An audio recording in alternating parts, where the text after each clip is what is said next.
يلا معايا يا حبايب قلبي، تعالوا اما نشوف مع بعض احنا هنعمل ايه ب2000 جنيه، وازاي ال2000 جنيه دول يكفونا طول الشهر.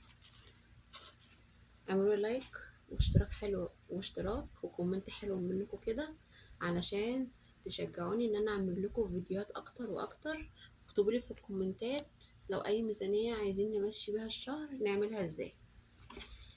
اول حاجة معايا جبتها، جبت معايا كيس البسلة ده. تمام، دي بسلة مجمدة. تمام، طبعا انا بجيب الحاجة في وقت العرض علشان بتبقى سعرها مرتاح شوية. تمام، البسلة الكيس ده ممكن اعمله على مرتين. تمام، هو الكيس ده نص كيلو، بس انا مش بعمله لوحده، انا بشكلها مع بطاطس وجزر، بتبقى ما شاء الله طعمها حلو قوي. وعلى فكرة مش معنى ان هي مجمدة يبقى طعمها فيها مثلا طعمها مش كويس او كده، لا انا بعملها بطريقة حلوة قوي. ادخلوا على القناة وشوفوا الطريقة عاملة ازاي، هتعجبكم قوي. وجبت برضه عندي كيس ملوخية. تمام، ملوخية مجمدة برضو زي ما انتم شايفين معايا.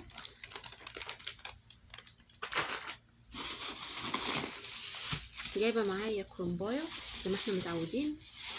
تمام، طبعا بسلقها وبحطها في الفريزر في اي وقت كده، بقوم مطلعه بيكون جاهز وبيبقى زي الفل. تمام، وبعملها اكل. تمام، زي ما انتم شايفين معايا. ركزي معايا يا ست الكل عشان تعرفي ازاي تمشي نفسك ب2000 جنيه. عندي الكيس ده فيه مكرونة، جايبة مكرونة اقلام كده ابقى اعمل مرة بشاميل، وجايبة كيس شعرية ابقى اعمل رز بشعرية. تمام، ومكرونة اللي هي سباكيتي. تمام، والمكرونة برضو جبت كيسين مكرونة من دي. تمام، انتوا شايفين معايا. وانا بحب اعمل مكرونه بالصلصه، فانا بحب الصلصه بتاعت ندى قوي، انا جايبه صلصه من دي. انتوا شوفوا عندكم اي نوع صلصه جيبوه. تمام، وجايبه برضو عليه عرض، اي حاجه من اللي انا جايباها دي بلاقيها عليها عرض بقوم جايباها. وجايبه معايا انا طبعا الميزانيه بتاعتي دي شامله اكل وشامله برضو حلويات، يعني ساعات مثلا عايزين نعمل اي حلا ولا حاجه نبقى نعمل. جبت معايا 2 جيلي من ده بالكرز. تمام، وجبت برضو معايا 2 من ده بالمانجا، هبقى اعملها على القناه ان شاء الله بطريقه حلوه قوي هتعجبكم، بس تابعوني. تمام، جايبه معايا فانيليا عشان الفانيليا عندي خلصت، وعندي بيكنج باودر لان البيكنج باودر برضو برطمان زي ده بس كبير فبيكفيني، يعني بيقعد معايا شويه حلوين كده. خلاص،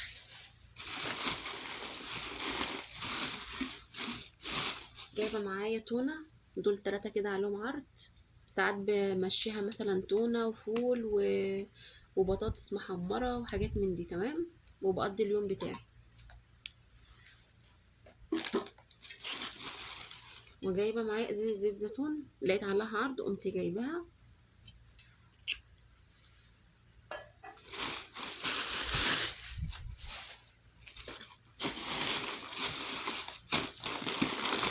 جايبه برضو معايا مكرونه لقيتها عليها عرض فقمت جايبه منها.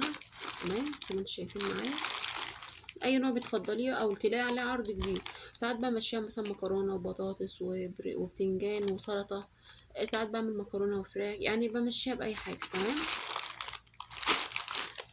فهي مش هتخسر معايا يعني.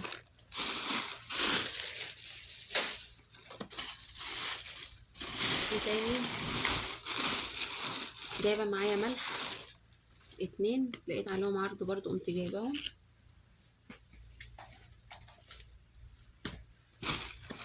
جايبه معايا فول، طبعا عندنا هنا مفيش فول زي بتاعنا كده في مصر، الفول هنا بالمعلب، بس انا بعمله بطريقه حلوه قوي. ادخلوا على القناه وشوفوها هيعجبكم جدا وطعمه بيبقى حلو. تمام، ساعات بمشيها فول زي ما قلت لكم، فانا جايبه معايا فول، يعني ساعات نفطر فول او ساعات نتغدى فول مع تونه مع بطاطس مثلا، او هعمل بتنجان آه بابا غنوج. تمام،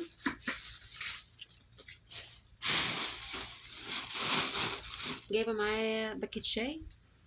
انت عندكم بقى سايب اللي هو الشاي البودر ده مفيش مشكله، بس انا بحب الشاي اللي هو الفتله ده. الباكيت ده ما شاء الله بيكفيني طول الشهر. بصوا معايا، جايبه معايا دقيق اهو، ده كيلو، انا جايبه هنا 3 كيلو تمام، 2 كيلو طول الشهر، التلاتة دول بيكفوني. كيكة بعمل، وده كمان 3 كيلو تمام. بعمل بيهم اي حاجة، اي مخبوزات ولا اي معجنات اللي انتوا بتشوفوها على القناة بعملها منه، بعمل منه الدقيق. طبعا الدقيق ده مش بعمله يعني بعمل نص كيلو ولا حاجة تمام، على قدنا كده وعلى قد ايه الوصفة اللي انا بعملها زي ما انتوا شايفين معايا. وجايبه معايا الحليب ده، انا بحب حليب المراعي جدا على فكره، مش بعمل دعايه ليه ولا حاجه، بس انا بجد بحب حليب المراعي. ما شاء الله الجيركن ده ممكن بيقعد معايا 10 ايام تمام ما شاء الله، فبيكفيني يعني فتره طويله وما بيحصلوش اي حاجه ولا بيروب ولا اي حاجه. جايبه معايا كنافه نص كيلو تمام، برضه انا قلت لكم الميزانيه دي بتكفي حلويات وبتكفي اكل. جايبه معايا برضو علبه الزبادي دي ما شاء الله، دي كيلو برضو، بتقعد معايا فتره كبيره جدا وبتفضل يعني ما بيحصلهاش اي حاجه برضو، زي اول معلقه، اول معلقه عندي زي اخر معلقه ما شاء الله، ولقيت برضو سعرها حلو فقمت جايباها.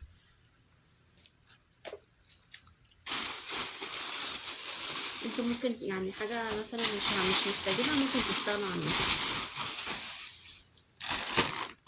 نيجي بقى للخضار، جايبه معايا جزر تمام،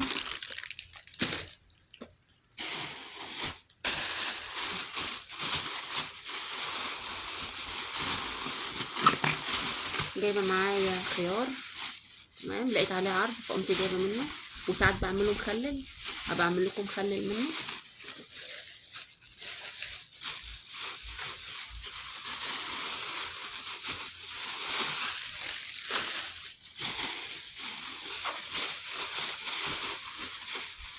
وده برضو فول جايبه معايا، طبعا انا بحتاج الفول يعني بعمل فطار بعمل غدا، بيفيدني يعني تمام. وجبنه، علبه جبنه من دي تمام، تبقى برضو للفطار.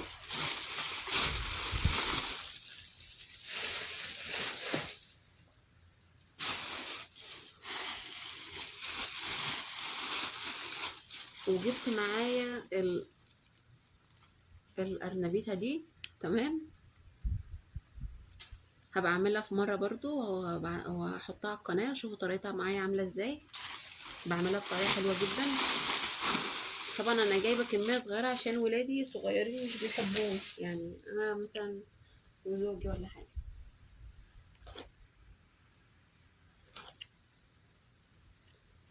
ما تبخلوش عليا باللايك والكومنت الحلو منكم واشتراك، يعني مش هيحصل اي حاجه لو انت ضغطتي على الزر الاشتراك او عملتي لي لايك او عملتي لي كومنت، ربنا يكبر بخاطركم يا رب، محرمش منكم ابدا، احلى متابعين في الدنيا.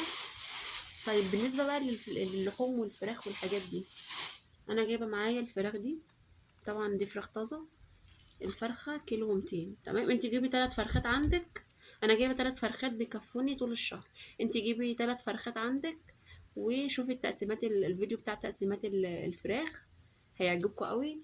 وانا بعمل كده، بقوم جايبه الفرخه كده، طبعا دي عندي اكبر وزن يعني كيلو 200، دي اكبر حاجه لانها بتبقى صافيه مخليه تمام زي ما انتم شايفين. وانا بحب النوعيه بتاعت الفراخ دي بتبقى طعمها حلو قوي. انا جايبه معايا زي ما انتم شايفين 3 فرخات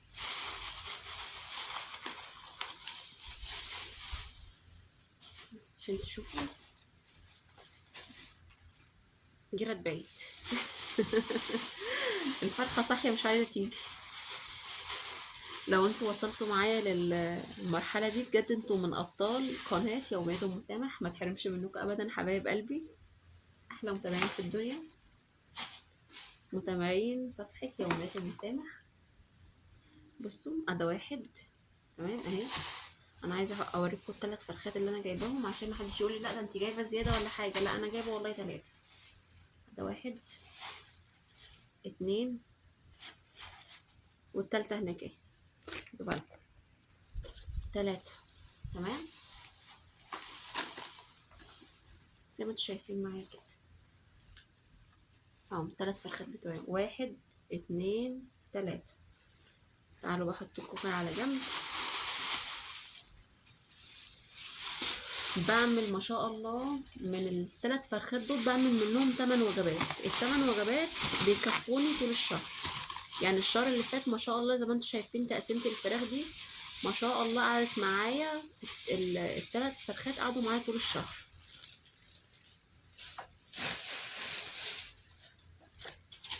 وايه كمان، ايه كمان يا ام موحة،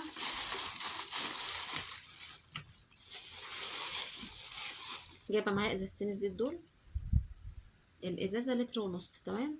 يعني يعتبروا دول 3 كيلو، 3 كيلو زيت بيكفوني طول الشهر، تمام.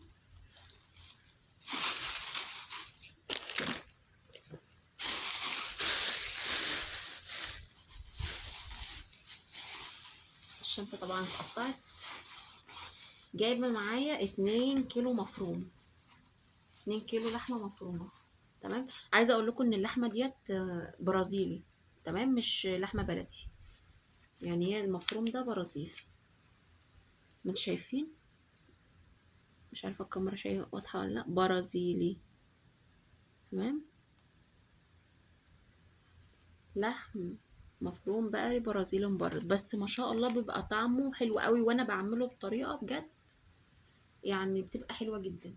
دول تقريبا كده عندي 2 كيلو ونص، تمام. انا عاملاهم على كام طبق، 1 2 3 4 5، 5 اطباق. كل طبق من ده بعمله بطبخ. يعني دلوقتي كده عندي خمس اكلات و8 اكلات فراخ، يبقى كام؟ ها قولوا معايا، 5 و8 كام؟ 13، تمام. وبجيب 2 كيلو لحمة قطع، بخلي كل نص كيلو في كيس، تمام. يعني كده بيصفي معايا 4 أكياس، 4 طبخات كمان، تمام. يعني دلوقتي كده معايا كام؟ احنا قلنا 13 و4 17، تمام. ما شاء الله 17 وجبة لحمة وفراخ، تمام، طول الشهر. بقى عندنا كام يوم من الشهر؟ طبعا معايا الشهر 30 يوم، تمام. انا قلت دلوقتي 17 وجبة فراخ ولحمة ومفرومة، لحمة مفرومة سواء لحمة قطع او لحمة مفرومة، تمام. هيتبقى معايا 13، هيتبقى معايا 13 يوم. 13 يوم ده بقضيه بأي حاجة. ازاي؟ آه مثلا يوم اعمل مكرونة وبطاطس، يوم اعمل كشري ومثلا بطاطس وبيض، يوم امشيها زي ما قلت لكم تونه وفول مثلا بتنجان بشويه وبعمله بابا غنوج، تمام. بمشيها كده لغايه ما الشهر يعدي بسلام، تمام. بعد كده جايبه نص كيلو اللوبيا، تمام. وجايبه برضو نص كيلو عدس. النص كيلو ده ممكن اعمله على مرتين. وبرضو جايبه نص كيلو ايه فاصوليا، تمام. عايزه اقول لكم نص كيلو برضو فاصوليا او لوبيا او عدس ده او اللي هو العدس، انا بعملهم على مرتين، تمام. لان احنا برضو اسره مش كبيره قوي، احنا اسره صغيره شويه، تمام. يعني احنا مكونين من 4 افراد. فانا وعندي برضو ولادي اللهم بارك يا رب فيهم، ما بياكلوش قوي، مدوخيني في الاكل والله. طبعا كل الماميز عارفين ان الاطفال في الجيل اللي احنا فيه ده بجد صعب، صعب جدا في موضوع الاكل وفي كل حاجه. ربنا يا رب يهديهم ويبارك فيهم، ويبارك في كل الاطفال، في كل الاطفال يا رب اللي موجودين في الدنيا، تمام. وعندي برضو جايبه موتزاريلا دي تقريبا نص كيلو. عايزه اقول لكم النص كيلو ده برضو بيقعد معايا طول الشهر. عملت اي حاجه بستخدمه على طول، تمام. اجي لبقيه الخضار برضو عندي، انا جايبه فلفل احمر، ده برضو جايبه ايه نص كيلو منه، تمام.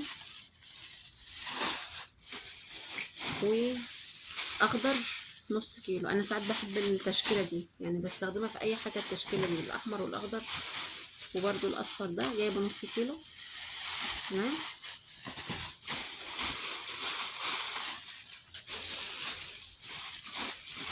بالنسبه للفاكهه يعني هنحرم نفسنا؟ ده احنا اول الشهر ولازم ندلع نفسنا، تمام. جبت الكمثرى دي، انا بحب الكمثرى قوي على فكره. تمام، جايبه كيلو برضه، كيلو كمثرى. انتوا طبعا حسب ظروفكم، يعني احنا ان شاء الله اول الشهر كده بنخربها، بعد كده اخر الشهر بنيجي في نص الشهر، فايه ربنا يعني بيكون معانا يا رب. وافضل ادعي اقول يا رب الشهر يعدي واحنا كده مستورين. تمام.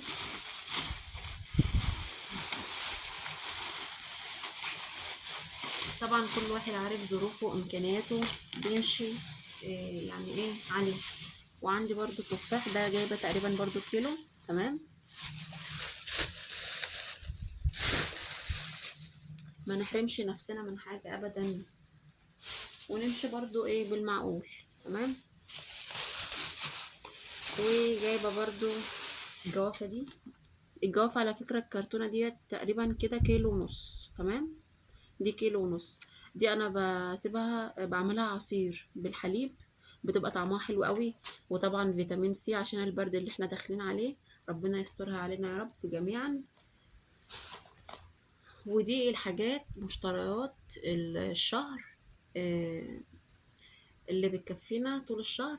طبعا عندي سكر من الشهر اللي فات، انا كنت جايبه شكاره فيها 10 كيلو. تمام، انا لسه موجوده عندي من الشهر اللي فات. عندي برضو رز كنت جايبه بجيب كده الشكاره هنا 5 كيلو. تمام، اكبر حاجه في الرز هنا 5 كيلو. فانا بجيب برضو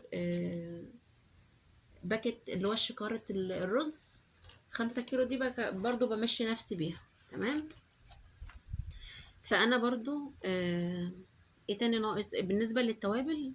برضو بجيب مثلا من كل نوع بجيب مثلا ربع كيلو. تمام، او 8 كيلو. عايزة اقول لكم بيكفيني برضو طول الشهر. تمام، يعني انا ما جبتش الشهر ده توابل، عندي من الشهر اللي فات. بالنسبة للمنظفات، انتوا بقى ايه ووضعوا يعني ونظامكم، شوفوا بقى انتوا بتجيبوا مثلا ايه اللي بيكفيكوا طول الشهر، وبرضو جيبوا منها. آه ايه تاني لسه ايه ناقص؟ اكتبوا لي في الكومنتات اللي ناقص. تمام. لو عجبكم الفيديو ما تبخلوش عليا بلايك حلو منكم كده، وكومنت حلو منكم، واشتراك في القناة، وفعلوا زر الجرس عشان يوصل لكل جديد. بحبكم في الله، احلى متابعين في الدنيا، وربنا يحقق لكم كل اللي بتحلموا بيه يا رب. ما تحرمش منكم ابدا. مع السلامة حبايبي، الى اللقاء.